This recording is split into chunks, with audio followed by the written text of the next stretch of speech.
আমার বন্ধুগণ, শয়তানের মার্কেটিংটা দেখেন। জুলুম নিয়ে চলে গেছে শাসকদের কাছে, কৃপণতা নিয়ে চলে গেছে হলো ধনীদের কাছে। কিন্তু হাজার হাজার কোটি টাকার মালিক হয়ে লাভ কি? আমি আমার বাস্তবতার চোখে আমি লক্ষ্য করে দেখি, প্রায় এটাই দেখি। আমার চোখের আমার কথার সঙ্গে মিলবে কিনা জানি না, আপনারা একটু বলবেন তো। বলুন তো, ধনী বেশি খায় না গরিব বেশি খায়? বলেন, ভালো করে বলেন। আল্লাহ গরিবকে বেশি খাওয়ায় দেন, আর ধনীকে আল্লাহ তাআলা সম্পদ দেখায় দেন। তুই সম্পদ দেখবি কিন্তু খেতে পারবি না। আমি আল্লাহ আমি সমান করব, তো ব্যালেন্স করব। তুই তোর চোখ দিয়ে শুধু খাবার দেখবি, খেতে পারবি না। বান্দা ধনী মানুষ খেতে পারে না, ইনসুলিন নিতে হয়, ডায়াবেটিসের মাত্রা বেশি, ঘন ঘন ডাক্তারের কাছে যাওয়া লাগে। খাইতে বসে আঙ্গুর, 1 কেজি আঙ্গুর নিয়ে বসেছে, টসটস আঙ্গুর, সাদা আঙ্গুর, লাল আঙ্গুর, কালো আঙ্গুর, সব আঙ্গুর নিয়ে বসেছে। একটা আঙ্গুর খাওয়ার পরপরই বলে দেয় আর খাওয়া যাবে না, খাইলে ইনসুলিন নিতে হবে। একটা খায়া বাকি আঙ্গুরের দিকে ছায়া থাকে, ইতিমের মতো হারে, আর খেতে পারি না। কি কথা কি বুঝতেছেন? এই দৃশ্য কি কোনো গরিবের হয় নাকি? আমার আল্লাহ তাআলা ধনীকে ছেলে মেয়ে বেশি দিয়েছেন না গরিবকে বেশি দিয়েছেন? বলুন। সন্তান বেশি ধনী লোকের না গরিব লোকের? আমার দেশে বলেন তো, ধনীর সন্তান বেশি না গরিবের সন্তান বেশি? গরিবের সন্তান বেশি। গরিব লোকের বাচ্চাগুলো হয় কখন তাও জানা যায় না। বছরের এই মাথায় একটা, ওই মাথায় আরেকটা, অথবা একসাথে 3টা 2টা। আমি কি ভুল বললাম? মানে এত বাচ্চা হয় গরিবের, ওই বাড়িতে মানে কোনো চোর ঢুকে চুরি করতে পারবে না, সবসময় কান্না চলছে 24 ঘন্টা। কি কথা কি বুঝতেছেন? কিন্তু গরিবের ধনীর বাড়িতে বাচ্চা হয় না, 20 বছর লেগে যায় বার্থ কন্ট্রোল করতে করতে, লাইফ কন্ট্রোল। শেষ পর্যন্ত 20 বছরের মাথায় একটা বাচ্চা আসে।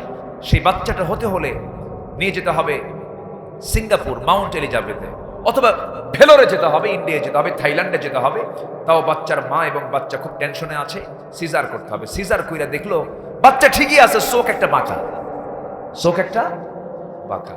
আল্লাহ তাআলা সবাইকে ব্যালেন্স করে দেন। এই জন্য সবচেয়ে বরকত দরকার কার? মানে বরকত দরকার কার? সম্পদ হলে কি বরকত হয়? বরকত দেওয়ার মালিক কে? আল্লাহ তাআলা।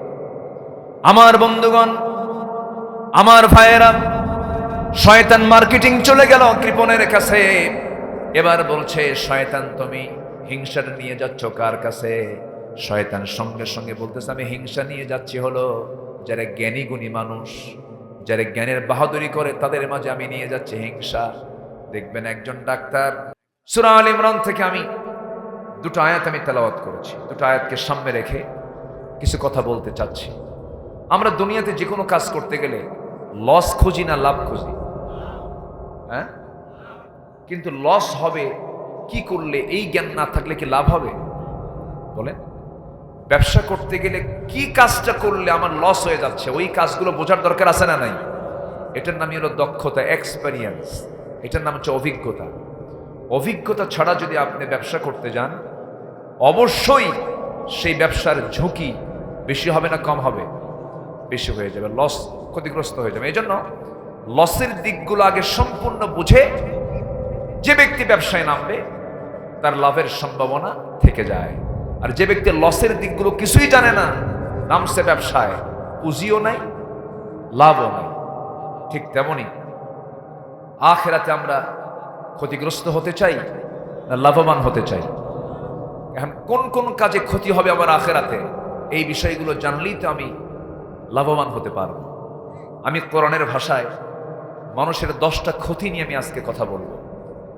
আমি সারা জীবন যত কথা বলেছি, আমার জানা মতে, আমার মানে সুস্থ মস্তিষ্কে আমি বেহুদা, বাজে, অর্থহীন আয়াত হাদিসের আলোচনা ছাড়া আমি কথা বলেছি খুব কম। আমার মনে পড়ে না, হয়তো হতে পারে, হয়তো প্রথম জীবনে কিছু এরকম হতে পারে, কিন্তু আমি চেষ্টা করি কোরআন থেকে কিছু কথা বলার। এরপরেও স্লিপ অফ টাং, মানুষ তো কিছু ভুল থাকবে কিনা বলেন? ভুল যদি নাই থাকে তাহলে তো ফেরেশতা হয়ে যাব। আর ভুল নাই যার, তিনি কে? আসতে বলবেন না, তিনি কে? আল্লাহ তাআলা। তাহলে আমরা কি ক্ষতিগ্রস্ত হতে চাই না লাভবান হতে চাই? বলেন। লাভবান হতে চাই। 10টা কাজে মানুষের ক্ষতি। এর মধ্যে এক নাম্বার আমি তেলাওয়াত করেছি সূরা আলে ইমরান থেকে। আলে ইমরান মানে হলো ইমরানের বংশধর, ইমরানের বংশধর। তার একটা কন্যা ছিলেন, যার পেটে একটা সন্তান আল্লাহ পাক দিয়েছিলেন, যে সন্তানটা তার বাবা ছিল না এবং ওই মহিলার কোনো স্বামীও ছিল না। বলুন তো সেই মহিলার নাম কি? ওরে ওয়াস্তা সবাই জানেন দেখি। হ্যাঁ, আচ্ছা, ছাড়ছে রে বাবা। ওই দেখেন ডাক ও ছাড়তেছে না, আমার দিকে তাকা। ওইটা রাস্তা না? হ্যাঁ, অনেক দূরে। তাহলে রাস্তা থেকে ডিস্টার্বটা হচ্ছে। ক্বালা ইয়াকুম ফিল জুলুসি বিত্তুরকাত, ক্বালা ইয়াকুম ফিল জুলুসি বিত্তুরকাত, তোমরা রাস্তায় বসা থেকে দূরে থাকো। এটা হাদিসে আসছে, রাস্তায় বসলে রাস্তার হক আদায় করো। তো যাই হোক, কি জন্য বলতেছিলাম ভুলে গেলাম তো। মারিয়াম বাড়ি কোথায় বলেন? বলেন বাড়ি কোথায়? দিনাজপুর বলেন। এই তো এখন, হ্যাঁ এখন জানতে হবে। তাহলে মারিয়াম, যার স্বামী ছিল না কিন্তু ছেলে ছিল, আর এমন সন্তান তার বাবা ছিল না। ইন্না মাসালা ঈসা কামাসালি আদম, ঈসার দৃষ্টান্ত হচ্ছে আদমের মতো। আদম যেমন, ঈসাও তেমন আলাইহিস সালাতু ওয়াস সালাম। তাদের বাড়ি ছিল হলো প্যালেস্টাইন, এর আশেপাশে, যেটা এখন ইহুদিরা অবরুদ্ধ করে রেখেছে। তাহলে এটা আমাদের জন্য কি আনন্দের বিষয় না কষ্টের বিষয় বলেন তো? শুধু কষ্ট না, মহা কষ্ট।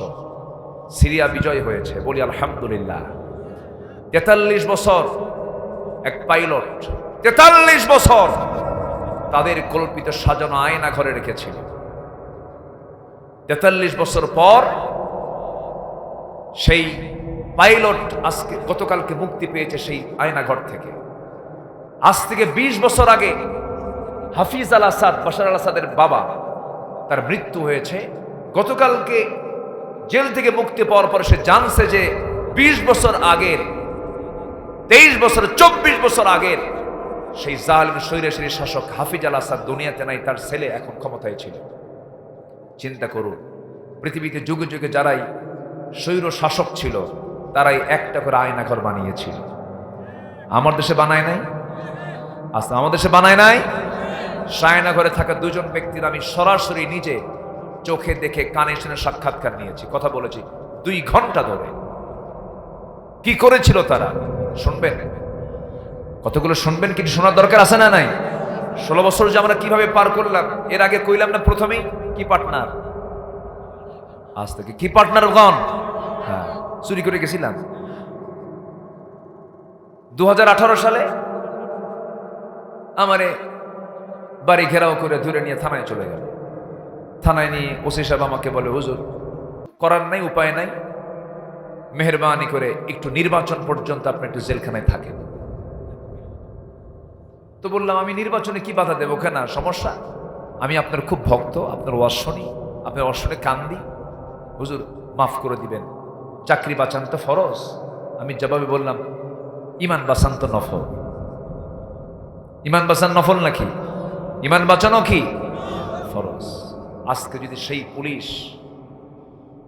আজকে যদি আমার দেশের সেই যুবকদের ভূমিকা পালন করতো, এই বিপ্লব বহু আগেই হয়ে যেত। ঠিক কিনা? বহু আগেই হয়ে যেত। ছাত্র বৈষম্য বিরোধী আন্দোলনে যে সমস্ত যুবকরা কাজ করেছে, এই যুবকদের সিনার মধ্যে সাহস দিয়েছেন তিনি কে? আসতে বলবেন না, তিনি কে? জেলখানায় ঢুকলাম, ঢুকিয়ে দেখি 85 বছরের এক বুড়া মানুষ লম্বা একখান সালাম দিয়ে বলে, হুজুর আপনি জেলখানায় কেন? আসলাম, কেউ খুব খুশি হয়েছে হুজুর আপনি জেলখানায় ঢোকাতে। তো বললাম, জেলখানায় ঢুকলাম, খুশি হলেন আপনি, এটা কেমন কথা? হুজুর দূর থেকে ওয়াজ শুনি, সাক্ষাৎ হয় না, সালাম কালাম ভালোভাবে হয় না, ভিতরে ঢুকলেন, এখন মজা করে কথা হবে, থাকে কি কথা কি বুঝতেছেন? তো চাচাকে বললাম, চাচা আপনার মামলা কি? আপনি তো নাতির সাথে থাকার কথা। বলে যে, বাবা আমি নাকি বোমা হামলা করছি, বোমা হামলা, বিস্ফোরক মামলা দিচ্ছি। তো 85 বছরের লোকের হাতের কি ফিটনেস থাকে? সে কি বোমা মারতে গিয়ে কি সে কি লক্ষ্যে মারবে না তার মাথার উপরে পড়বে? সে নিজেই তো শেষ হয়ে যাবে। এই ছিল 16 বছর, অনেক কথা। জেলখানায় আলেমদের ভরিয়েছিল তারা, অথচ লুটপাট, নৈরাজ্য, অত্যাচার, জুলুম, ফাঁসি, জুলুম করে রাষ্ট্রীয় জুলুম করে কত মানুষকে শেষ করে দেওয়া হলো। কিন্তু জালিমের পতন ঘটিয়ে দেন সরাসরি যিনি, তিনি আমার কে? আসতে বলবেন না, তিনি আমার কে? আল্লাহ কি আছেন? আল্লাহ কি জানেন? আল্লাহ কি দেখেন? অথচ আমরা বলে বেড়াইছি মরা না পর্যন্ত উপায় নাই, না মরা পর্যন্ত আমরা ছাড় পাবো না। তাহলে কি আকীদ আমাদের ভিতরে জন্মেছিল, যে কি করতেছিল, যে না মরা পর্যন্ত পায় নাই। কিন্তু মরার পরে হয়েছে না মরার আগে হয়েছে? বলেন বলেন বলেন বলেন। 2041 লাগছে? 41 লাগবে। কিন্তু তারা নিয়ে গেছে কোথায়? তারা নিয়ে গেছিল কোথায়? 41-এ নিয়েছিল। কিন্তু আল্লাহ পাক 41 পর্যন্ত নেন নাই, 24-এই ফুটুস কে করে দিয়েছেন? সে আল্লাহ তাআলা পারেন, অবশ্যই পারেন। এজন্য সকল সাহায্য আমরা চাইবো কার কাছে? আল্লাহর কাছে। একটু কান লাগাবেন, মনোযোগ দিয়ে আমরা একটু কথাগুলো শুনে নেই। 10টা ক্ষতি থেকে আমরা যদি বাঁচতে পারি, জান্নাত আমরা পেয়ে যাব। জান্নাত আমাদের জন্য আল্লাহ রাব্বুল আলামিন বানিয়েছেন। জান্নাত আমাদের পৈতৃক ভিটা, বাপের ভিটা। আমরা জান্নাতের খাবার খেয়ে দুনিয়াতে এসেছি। এই দুনিয়া থেকে আবার সেই জান্নাতে যেতে চাই। একটু মনোযোগ দিয়ে শুনুন, মহান রব্বুল আলামিন বলছেন 10টা ক্ষতি। 1 নম্বর ক্ষতি হলো সূরা আলে ইমরান। মারিয়াম আলাইহিস সালাতু ওয়াস সালামের বাবার নাম ইমরান আলাইহিস সালাতু ওয়াস সালাম। খুব দামি পরিবার এটা ছিল। এই সূরার নামকরণ করা হয়েছে ওই আয়াত থেকে, ইন্নাল্লাহা আসতাফা আদম ওয়া নূহান ওয়া আলা ইব্রাহিম ওয়া আলা ইমরান আলাল আলামিন। জোরে বলুন আল্লাহু আকবার। আল্লাহ রাব্বুল আলামিন সেই সূরার 85 নম্বর আয়াতে বলছেন, যে বান্দা জীবন বিধান হিসাবে, তন্ত্রমন্ত্র হিসাবে, দল হিসাবে যে বান্দা ইসলামটাকে ছেড়ে দিয়া অন্য কোনো দিনকে গ্রহণ করবে, অন্য কোনো আইনকে মেনে নেবে, অন্য কোনো দলকে গ্রহণ করবে, আল্লাহ বলছেন সে যতই নামাজ পড়ুক না কেন, রোজা রাখুক না কেন, দান সাদকা করুক না কেন, হজ করুক না কেন, কপাল কালো বানায় ফেলুক না কেন, যা করুক না কেন, কোনো দান সাদকা, নামাজ, রোজা কোনো কিছু কবুল হবে না। শুধুমাত্র যদি সে আল্লাহর দ্বীনকে যদি সর্বজায়গায় না মেনে নেয়, জীবন বিধান হিসেবে গ্রহণ না করে নেয়, ইসলামী দল যদি না করে, মহান রব্বুল আলামিন বলছেন আমি তার কোনো কিছু কবুল করব না। এই কথাটা কোনো মোল্লার কথা না, আল্লাহর কথা। বাড়িতে মিলায় নেবেন, আমি বানায় বলিনি, বাড়িতে মিলাবেন। সূরা আলে ইমরান আয়াত নাম্বার 85। আয়াত নাম্বার কত? 85। কোন বক্তা কিন্তু নিজের ওয়াজ করে না, বক্তা করে কার ওয়াজ? কোন আলোচক কার ওয়াজ করে? হ্যাঁ, আমার দেশে আবার কিছু আলোচক আছে, তারা নিজের বাপের ওয়াজ করে। আছে কি? বাপের ওয়াজ, দাদার ওয়াজ আছে। কল্প কাহিনী এমনি একটা নাটক বানায় ছাড়ে।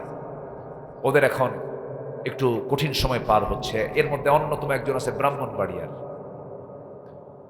ও জিকির করতে করতে, ওরে বাপরে বাপ, আছে না এরকম? আছে না? আছে। আল্লামা সৈয়দ কামালউদ্দিন জাফরির মতো ব্যক্তির বিরুদ্ধে কথা বলে, চিন্তা করা যায়?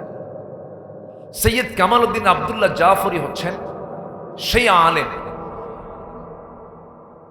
যিনি শুধু এই দেশ নয়, আরব বিশ্বের বড় বড় শায়েখদের কাছেও তিনি একজন জনপ্রিয় আলেম।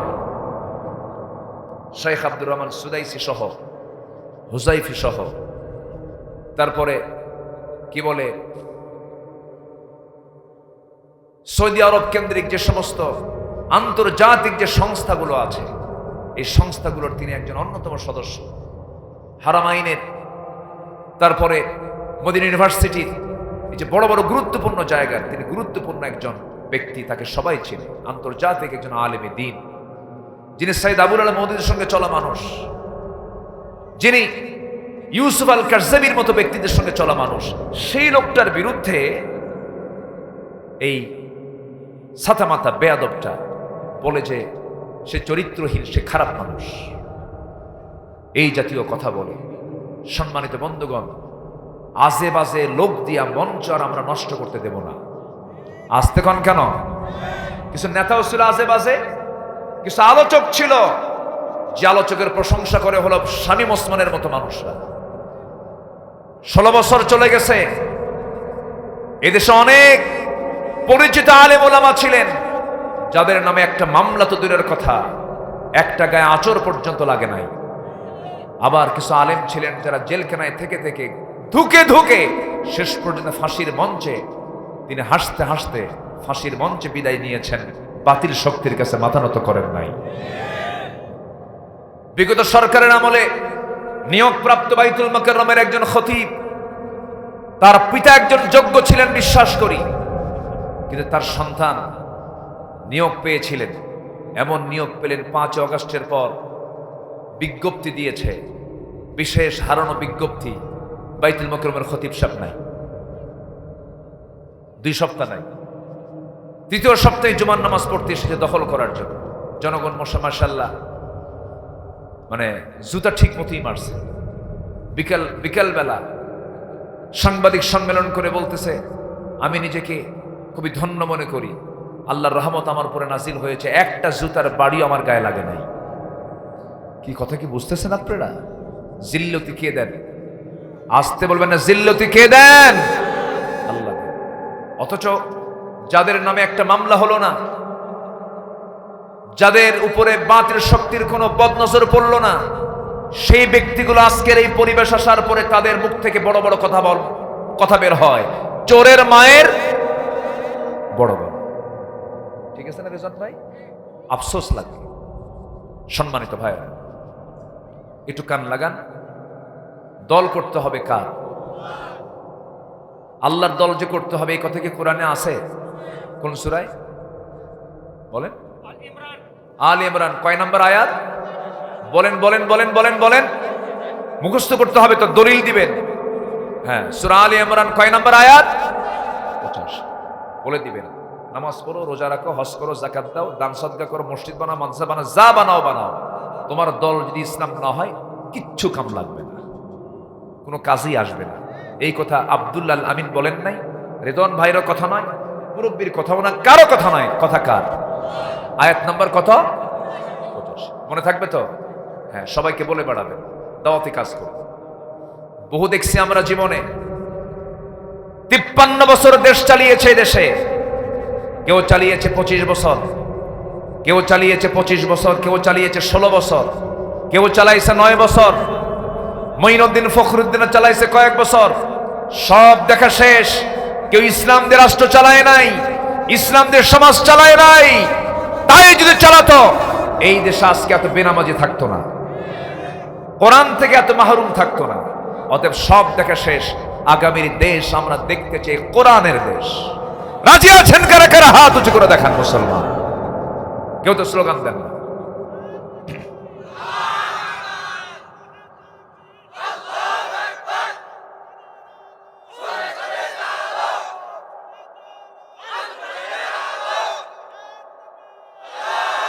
আমার নেতা তোমার নেতা,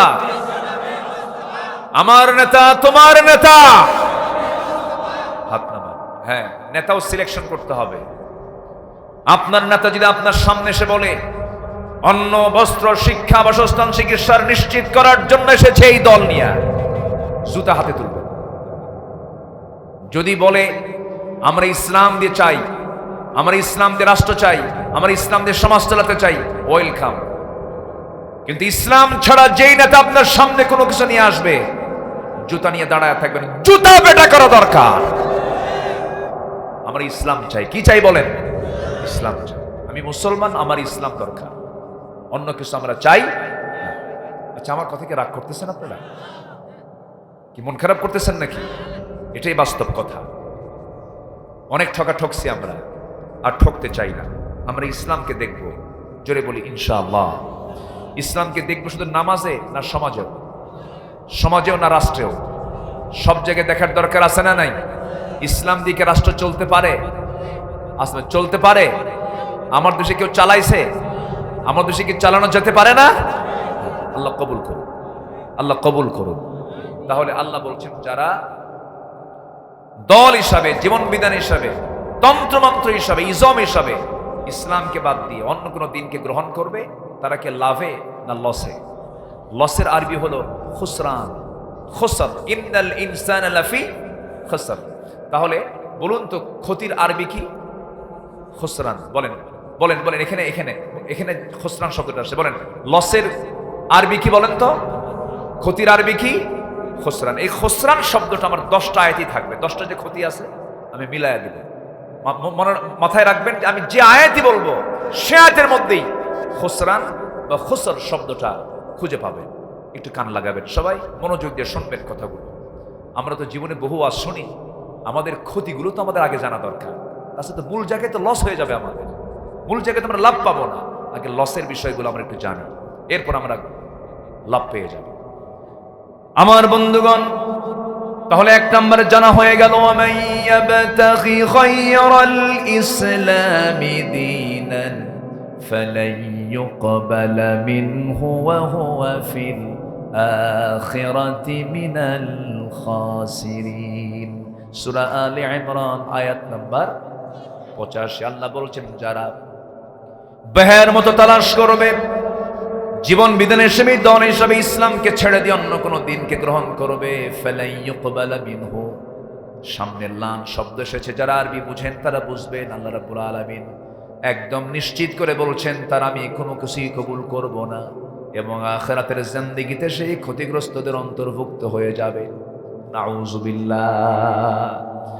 নাম্বার 2 হলো শয়তানকে যারা বন্ধু বানাবে, অভিভাবক বানাবে। শয়তানের বন্ধু মনে হয় খেতলালে নাই, জয়পুরহাটে নাই। বন্ধু না থাকলেও এজেন্ট আছে। বন্ধু না থাকলে কি আছে? এজেন্ট আছে। শয়তানের থাকা লাগে না তো, শয়তান এজেন্টকে দায়িত্ব দিয়ে চলে যায়। যেরকম সুদখোর কিছু আছে, ওর কাছে শয়তানের থাকাই লাগে না, নিজে একটা আস্ত শয়তান। সুদ তো মনে হয় খেতলালে নাই। এই সময় যেন মাহফিল থেকে কেউ ওঠেন না, উঠলেই ভাববো ওটাই সুদ খায়। বসুন, এই বসুন বসুন বসুন। সুদ খাওয়া যাবে? আচ্ছা, সুদ খাওয়া যাবে? সুদ খেলে জান্নাত না জাহান্নাম? বলেন, জান্নাত না জাহান্নাম? তো সুদের ওয়াজ করে হলো শয়তান, সুদ চালাও। আর যাকাতের হুকুমটা কার? যাকাতের হুকুমটা কার? শয়তানকে যারা বন্ধু বানায় তারা মদের দোকান দেয়, তারা সুদের কারবার করে, তারা জেনার লাইসেন্স দেয়, হোটেল বানায়, সেই জায়গায় বেশ্যাবৃত্তির কাজগুলো করে। আমার দেশে হোটেল ব্যবসায়ী জেনার কারবার করে, এমন বুঝি হাজী সাহেব আমার দেশে নাই? হ্যাঁ, মানে জেনার কারবার করে, জেনার হোটেল বানায় রাখছে, কিন্তু উনি একজন আলহাজ। উনি কি আলহাজ? বলুন তো, মদের যে বিজনেস গোটা পৃথিবী জুড়ে, আমার একটা পরিসংখ্যান আছে, গোটা পৃথিবীতে যত বিজনেসগুলো আছে এর মধ্যে মদ, তারপরে পর্নোগ্রাফি, তারপরে হচ্ছে গেমস, অস্ত্র, এই সমস্ত বিজনেসগুলো কিন্তু পৃথিবীতে আছে। এবং বিলিয়ন বিলিয়ন ডলার এই সমস্ত বিজনেসে যারা ইনকাম করছে। বলুন তো, আমার দেশেও এরকম ব্যবসায়ী, এগুলোর ব্যবসায় আছে না নাই? ওরা কি চাবে এই দেশে কখনো ইসলামী শাসন আসুক?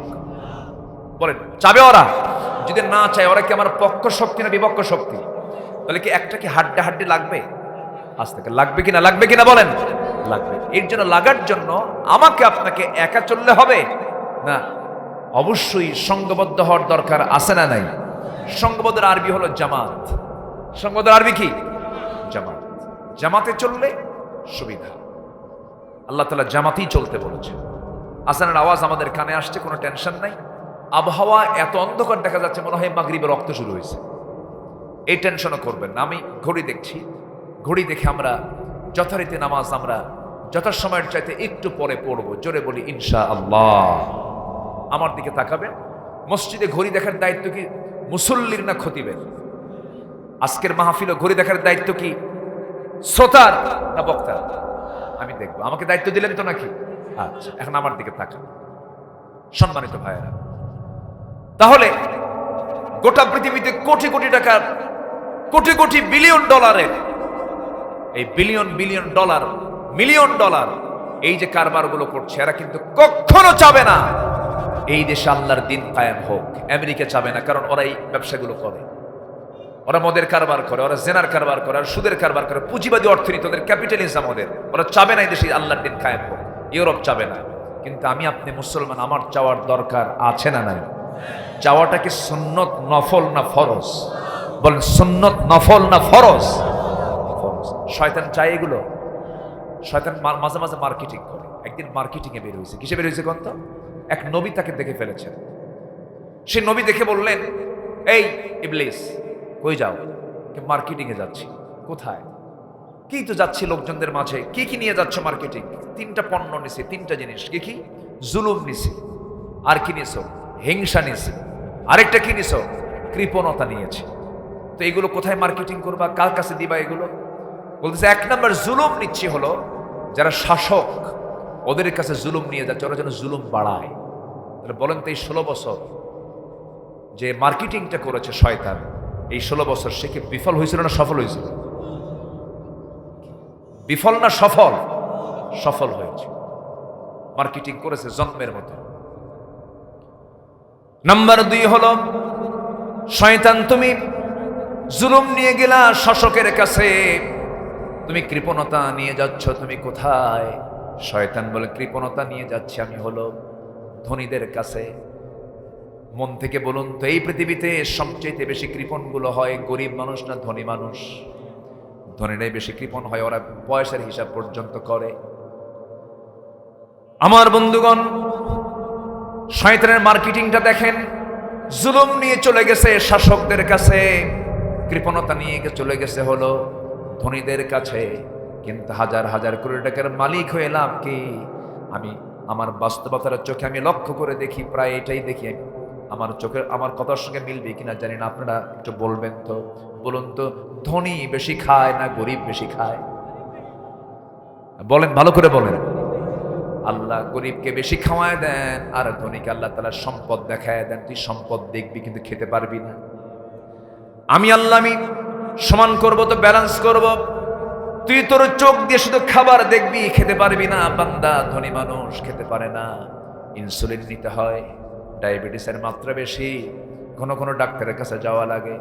খাইতে বসে আঙ্গুর, 1 কেজি আঙ্গুর নিয়ে বসেছে, টসটস আঙ্গুর, সাদা আঙ্গুর, লাল আঙ্গুর, কালো আঙ্গুর, সব আঙ্গুর নিয়ে বসেছে। একটা আঙ্গুর খাওয়ার পরপরই বলে দেয় আর খাওয়া যাবে না, খাইলে ইনসুলিন নিতে হবে। একটা খায়া বাকি আঙ্গুরের দিকে ছায়া থাকে, ইতিমের মতো হারে, আর খেতে পারি না। কি কথা কি বুঝতেছেন? এই দৃশ্য কি কোনো গরিবের হয় নাকি?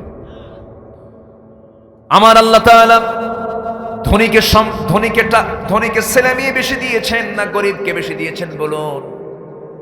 সন্তান বেশি ধনী লোকের না গরিব লোকের? আমার দেশে বলেন তো, ধনীর সন্তান বেশি না গরিবের সন্তান বেশি? গরিবের সন্তান বেশি। গরিব লোকের বাচ্চাগুলো হয় কখন তাও জানা যায় না। বছরের এই মাথায় একটা, ওই মাথায় আরেকটা, অথবা একসাথে 3টা 2টা। আমি কি ভুল বললাম? মানে এত বাচ্চা হয় গরিবের, ওই বাড়িতে মানে কোনো চোর ঢুকে চুরি করতে পারবে না, সবসময় কান্না চলছে 24 ঘন্টা। কি কথা কি বুঝতেছেন? কিন্তু গরিবের, ধনীর বাড়িতে বাচ্চা হয় না, 20 বছর লেগে যায় বার্থ কন্ট্রোল করতে করতে, লাইফ কন্ট্রোল। শেষ পর্যন্ত 20 বছরের মাথায় একটা বাচ্চা আসে। সেই বাচ্চাটা হতে হলে নিয়ে যেতে হবে সিঙ্গাপুর, মাউন্ট এলিজাবেথে, অথবা ভেলোরে যেতে হবে, ইন্ডিয়া যেতে হবে, থাইল্যান্ডে যেতে হবে।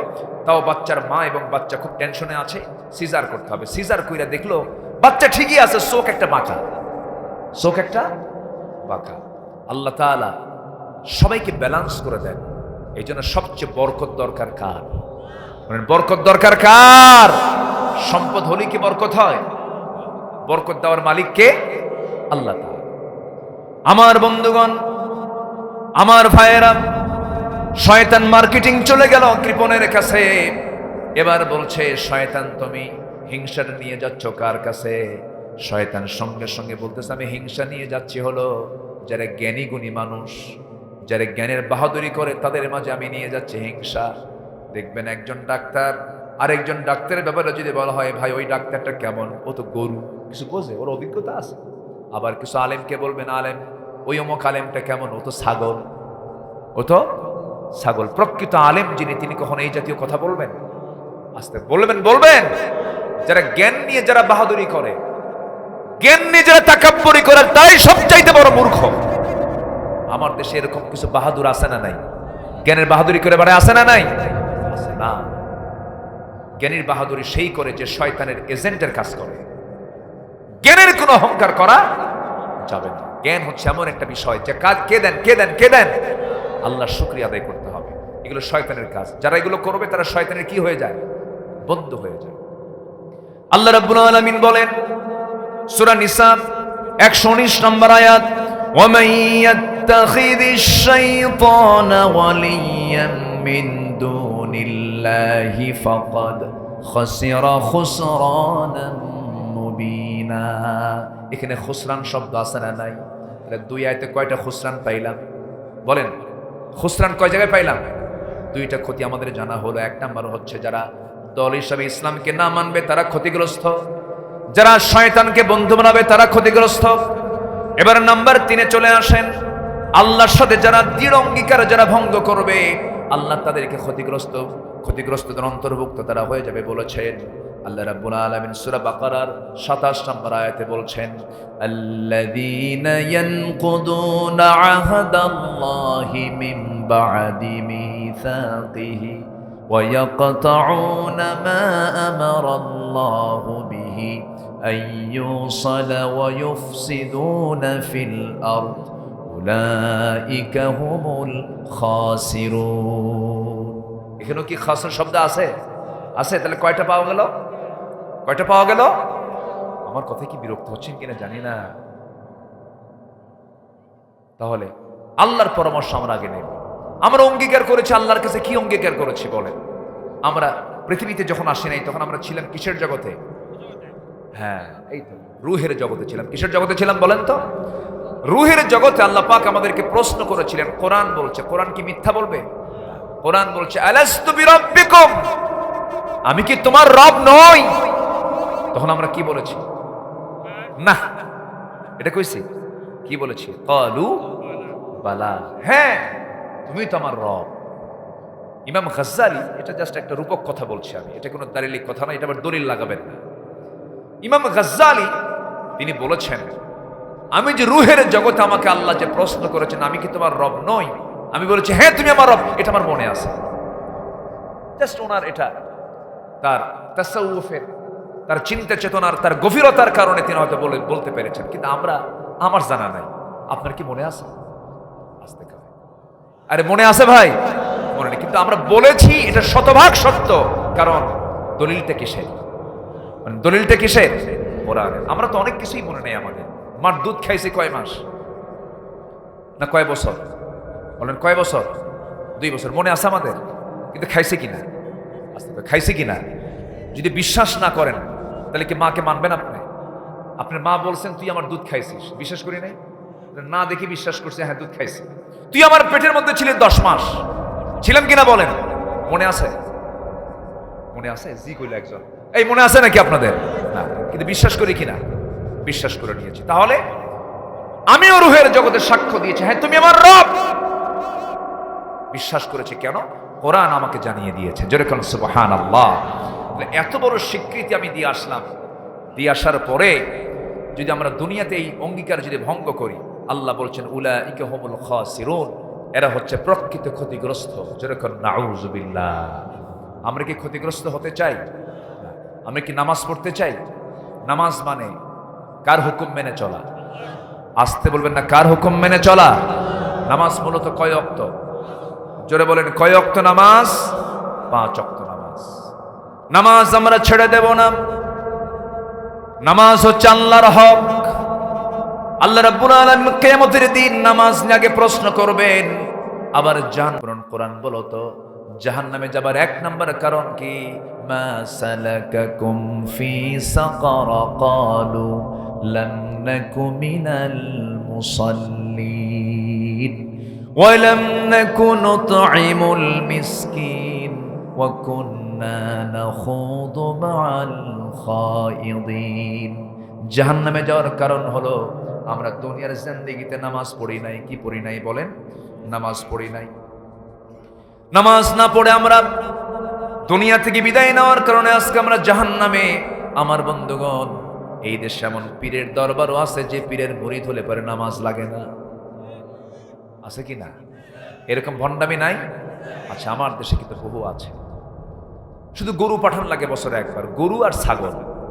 গরু ছাগল পাঠালেই তার মানে মানে সে ওকে হয়ে গেল, সে জান্নাত পেয়ে যাবে। যেরকম নাউজুবিল্লাহ। এখন সময় এসেছে, যে দরবারে দেখবেন তদন্ত করবেন, যে দরবারে কোনো ভণ্ড তার মুরিদ কর্তৃক সেজদা নেয়, যে দরবারে সেজদা চলে, ব্যক্তি পূজা চলে, যে দরবারে মহিলা মুরিদ নিয়া পুরুষ পীর নামে ভণ্ড লোকের সামনে গিয়ে সেজদা দেয়, অথবা ভণ্ডের সামনে মহিলা গিয়ে পর্দার নিয়ম রক্ষা না করে বসে থাকে, যে দরবারে পর্দা থাকবে না, যে দরবারে নামাজের পরিবেশ নাই, যে দরবারে প্রকাশ্যে সেজদা চলে, অবশ্যই সমস্ত দরবারের সব শয়তানগুলো পিটাইয়া সোজা করা দরকার। ঠিক কিনা? পিটাইয়া সোজা করা দরকার। আমাকে মাঝে মাঝে বলে, হুজুর পিঠ ধরা কি? আমি কই চোর ধরা কি? কি বুঝতেছেন কি? আমি পীর বিরোধী লোক না, আমি নিজেও পীরকে মহাব্বত করি, আবার ভুল বুঝবেন না।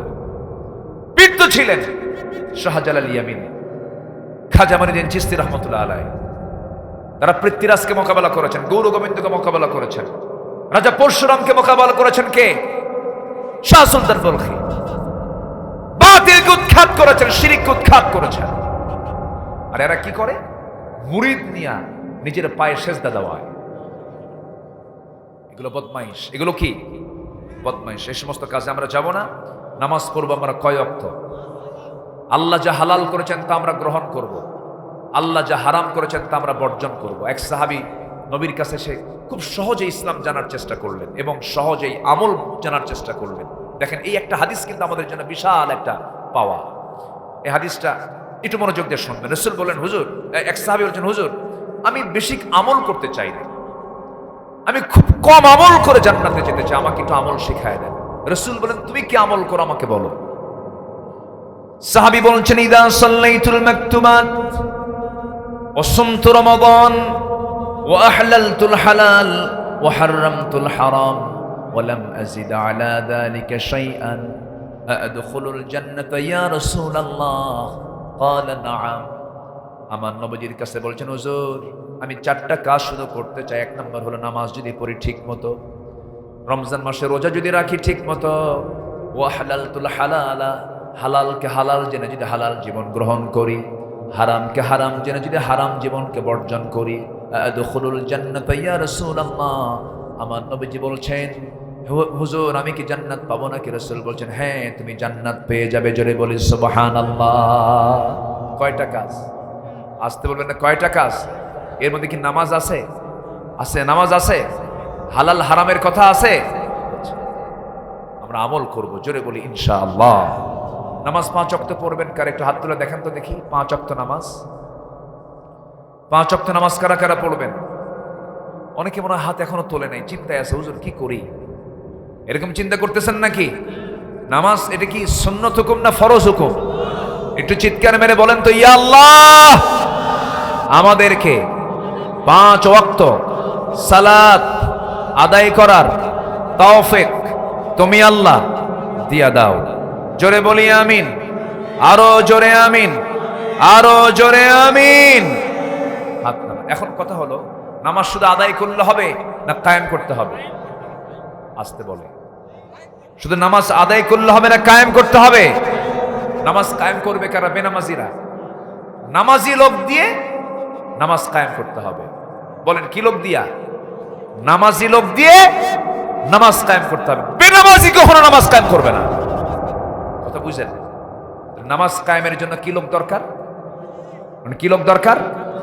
যে দলের লোক নামাজই পড়ে না, ও করবে কিছু? ও গাঁজা কিনবে। কি কিনবে? গাঁজা কিনবে। ও যাত্রায় কমিটিতে যাবে, মাহফিলও যাবে। যাত্রার কমিটিরও সভাপতি, মাহফিল কমিটির সভাপতি। এই দৃশ্য আছে না নাই? বলে আছে না নাই? যুবকরা তোমরা সব পারবা, তোমরাই পারবে বাংলাদেশকে চেঞ্জ করতে। তোমার নিজের চরিত্র আগে সুন্দর করে নাও, কোরআন দিয়ে সাজিয়ে নাও। তোমার গ্রামকে তুমি টার্গেট করো, তুমি নসিরপুর দেওয়ানপুরা গ্রামের সন্তান, তুমি আগে দেখো এই গ্রামের মাতব্বর গুলো কারা। যদি দেখুন বেনামাজি, সবাই একসঙ্গে গিয়ে তুমি বলবা, চাচা আপনার মাতব্বরিতে আমরা চলি, আপনার কথা আমরা শুনি, দয়া করে মাতব্বরি টিকাতে হলে নামাজ পড়তে হবে। আসতে কন কেন, আসতে কন কেন? নামাজ পড়তে হবে আপনার। যদি নামাজ পড়ে মানবেন, নামাজ যদি না পড়ে আল্লাহর হক নষ্ট যে করে তার দ্বারা কোনো মাতব্বরি চলবে না, বলে ফেলেন। ক্লিয়ার? এই যুবকরা রাগ করতেছ নাকি? আমাকে কিন্তু এগুলো কেউ বলে দেয় নাই, আমার ভাইবেন না, এখানে আমাকে বলে দিস, আমি নিজের মতো করে বলছি। এরপরে যুবকরা, তুমি এই গ্রামের সকল বাড়ির দিকে খেয়াল করবা, লক্ষ্য করে দেখবা যে কোন গ্রাম থেকে কোন মহিলা বোরকা ছাড়া বের হয়। কি ছাড়া বের হয়? কি আকাশে বৃষ্টি নাকি? ওরে আল্লাহ, বৃষ্টি হচ্ছে অল্প অল্প। তো আমার মাথায় তো একই কথা, আপনারও যা আছে আমারও তা আছে, আমি ভিজতে রাজি আছি। কি আপনি আছেন? আছেন তো আপনি? যদি দৌড় মারেন তাহলে ভাববো যুদ্ধ থেকে পালায়া যাচ্ছে। বসেন, ঠিক আছে না? একটু বসেন, আসুন। আমি অবস্থা বুঝি, আমি সবাইকে রোগী বানাবো না, আমি অবস্থা বুঝি ছেড়ে দেবো। জোরে বলি ইনশাআল্লাহ। এটা সেই বৃষ্টি নয়, এটা প্রচন্ড কুয়াশাচ্ছন্ন মনে হয়, হালকা কিছু টুকটাক হতে পারে, থাকেন। আমরা আলোচনা চালাবো তো নাকি? আর একটু বেশি সময় নিতে পারবো না আমি, কারণ আজান হয়ে গেছে আরো 20 মিনিট আগে। আমি শুধু 10টা পয়েন্ট আমি শেষ করে দিব। তাহলে নামাজের সরকারের জন্য নামাজি লোকের দরকার আছে না নাই বলেন তো? আমরা কোন সরকার দেখতে চাই? বলে জোরে বলেন, কিসের সরকার দেখতে চাই আমরা? কি রাষ্ট্র দেখতে চাই আমরা বলেন? নামাজি রাষ্ট্র। কল্যাণ রাষ্ট্রের 1 নম্বর কাজ হলো নামাজি রাষ্ট্র। ইম্মাক্কান্নাহুম ফিল আরদ আকামুস সালাহ। আল্লাহু আকবার। নামাজ না। আমার বন্ধুগণ, একটু কান লাগাবেন, দিন কায়েমের সংগ্রামে পিছে থাকার কোনো সুযোগ নাই। আমার বন্ধুগণ একটু কান লাগাবেন। আমার নবীজি জীবনে 27টি যুদ্ধের নেতৃত্ব দিয়েছেন, এর মধ্যে একটা হলো বড় একটা অভিযান, তাবুক অভিযান। আমার নবীজি তাবুক অভিযানের সময় তিনি 30,000 সাহাবী নিয়ে, 30,000 সৈন্য নিয়ে তিনি রোমানদের বিরুদ্ধে মোকাবেলার জন্য তাবুকে চলে গেলেন। কত হাজার? 30,000। যুদ্ধ লাগলো না, যুদ্ধ লাগবে কেমনে? রোমানরা ভয় পেয়ে গেছে। এর আগে রোমানদের বিরুদ্ধে মুসলমানরা মুতার যুদ্ধে 3,000 সাহাবী নিয়ে 1 লক্ষ সৈন্যকে পরাজিত করেছিলেন। সেই যুদ্ধে রাসূল যান নাই, যুদ্ধে রাসূল স্বয়ং তিনি গেছেন এবং 30,000 সাহাবী নিয়ে গেছেন। যুদ্ধ আর লাগলো না। আমার নবীজি যুদ্ধের ময়দান থেকে ফিরে আসলেন, ফিরে এসে মসজিদে নববীর মধ্যে বসে আছেন। এই ইতিমধ্যে একজন সাহাবীর নাম হচ্ছে কাব বিন মালিক রাদিয়াল্লাহু তাআলা আনহু। কাব বিন মালিক রাদিয়াল্লাহু তাআলা আনহু তিনি আমার নবীর সামনে গিয়ে হাঁটু দুটো গেড়ে দিয়ে আস্তে করে বসে গেলেন। লম্বা হাদিস। বসে রাসূলকে বলছেন, হুজুর আমাকে একটু ফ্লোর দেওয়া যায় নাকি? হ্যাঁ বলো, কি বলতে চাও? হুজুর বড় ভুল করে ফেলেছি, তাবুকের এই অভিযান আমি যেতে পারি না, আমি যাই নাই। কেন যাও নাই? গাফলতি করেছি, সত্য বলে ফেললেন। রাসূল কিন্তু জানতেন না সে যায় নাই। রাসূল বললেন, ও কাব বিন মালিক, আর কে যাও নাই বলো? হেলাল বিন উমাইয়া যায় নাই। আর কি যাও নাই বলো? মুরারা বিন রাবিয়া যায় নাই। মোট 3 জন যায় নাই। আচ্ছা ঠিক আছে, তুমি এখন চলে যেতে পারো। 3 জনকে বিদায় দিয়ে দিলেন। আমার নবীজি নোটিশ জারি করলেন, ইমার্জেন্সি নোটিশ দিয়ে দিলেন। অবগতির জন্য জানানো যাচ্ছে যে হেলাল বিন উমাইয়া, মুরারা বিন রাবিয়া, কাব বিন মালিক, এই 3 ব্যক্তির সঙ্গে এই মদিনার কোনো মুসলমান কোনো কথাবার্তা, সালাম কালাম, কোনো ব্যবসা বাণিজ্য কিচ্ছু করতে পারবে। তাহলে রাসূল যে বয়কটের ডাক দিলেন, বলেন তো তাদের কি নামাজ ছিল না? আচ্ছা, নামাজ ছিল না? রোজা ছিল না? দান সদকা ছিল না? নবীর প্রতি মহব্বত ছিল না? সবই ছিল। 3 জনকে বয়কট করলেন। 3 জন বয়কট হয়ে গেলেন। কাব বিন মালিকের কানে সংবাদ যখন চলে গেল, দরজার কাছে গিয়ে, নিজের বাড়ির দরজার কাছে গিয়ে বউকে বলছেন, বউ আমার দরজা খোলা। আমি কাব বিন মালিক। ভিতর থেকে স্ত্রী বলছে, আমার স্বামী আপনার ঘর, আপনার দরজা কেন খুলবো না? খুলে দিচ্ছে, কিন্তু আপনি আমার ঘরের মধ্যে ঢুকে পড়বেন, আমি পিছনের ঘর দরজাতে বের হয়ে চলে যাব, কারণ নবী যার বিরুদ্ধে বয়কটের ডাক দিয়েছে আমি তার সঙ্গে থাকতে পারি না। আল্লাহু আকবার বলবেন না? কি ঈমান ছিল তাদের! উনি আর ঢুকতে পারলেন না, বাইরে বের হয়ে আসলেন। সামনে 2টা বাচ্চা, ছোট্ট ছোট্ট শিশু, তার নিজের সন্তান। সন্তানগুলোকে কেঁদে কেঁদে বলছে, সন্তান আমার দিকে আয়। সন্তানগুলো বলে, বাবা যাব না কেন? রাসূল তোমার সঙ্গে কথা বলা বন্ধ করতে বলেছেন, আমরা তোমার সঙ্গে কথা বলবো না, দেখা করব না। আল্লাহু আকবার। কাব বিন মালিক কান্দেন, দিনের পর দিন, রাতের পরে রাত সেজদায় পড়ে পড়ে তওবা করছেন আর কান্নাকাটি করছেন। ওইদিকে হেলাল বিন উমাইয়ার কানে চলে গেল 75 বছর বয়স। কত বছর বয়স? 70 থেকে 75 বছর বয়স। বুড়া হয়ে গেছেন, যুদ্ধে যেতে পারেন নাই, গাফলতি করেছেন। দড়ি নিয়ে চলে গেলেন মদিনার মসজিদের সামনে গিয়ে একটা খুঁটির সঙ্গে দড়ি বাঁধলেন, নিজের হাত স্বেচ্ছায় বেঁধে বলছে, হেলাল তোর চাইতে বড় বড় কপাল কেউ নাই। যে লোকের বিরুদ্ধে রাসূল বয়কটের ডাক দেয়, হাত পর্যন্ত ঘা হয়ে গিয়েছিল, সালাম দেন সবাইকে, সালামের জবাব নেয় না, কাঁদতে কাঁদতে অস্থির হয়ে গেলেন। মুরারা বিন রাবিয়া সেজদায় পড়ে কাঁদেন। এইভাবে বেশ কিছুদিন চলে গেল, কেউ তাদের সঙ্গে কথাও বলো না, দেখাও করে না, তার পরিবারও কোনো খোঁজ খবর নেয় না। 40 দিন যখন পার হয়ে গেল, নবীর কাছে ওহী নাযিল হয়ে গেছে, ওয়ালা সালাসাতিল্লাযীনা খুল্লিফু, হে রাসূল, ওই 3 জন সাহাবী যারা যুদ্ধের ময়দান থেকে দূরে ছিল, অবহেলা করেছিল, তারা যে পরিমাণ তওবা করেছে, সেই তওবা আল্লাহর দরবারে মঞ্জুর হয়ে গেছে। জোরে বলেন সুবহানাল্লাহ। মঞ্জুর হয়ে গেছে। নবীজির আনন্দ দেখে আমার নবীজির সঙ্গে সঙ্গে দাঁড়ায়া গেলেন, বললেন, ওমান, আমার কাব বিন মালিককে নিয়ে আসো। দরজায় গিয়ে ডাকতেছেন, কাব বিন মালিক কোথায়? স্ত্রী বলছেন, জানি না। কেন? যে লোকটার খবর নবী নেয় না, সেই লোকের খবর আমরাও নেই না। দেখেন তারা কি বউ ছিলেন, তাদের কি ঈমান ছিল।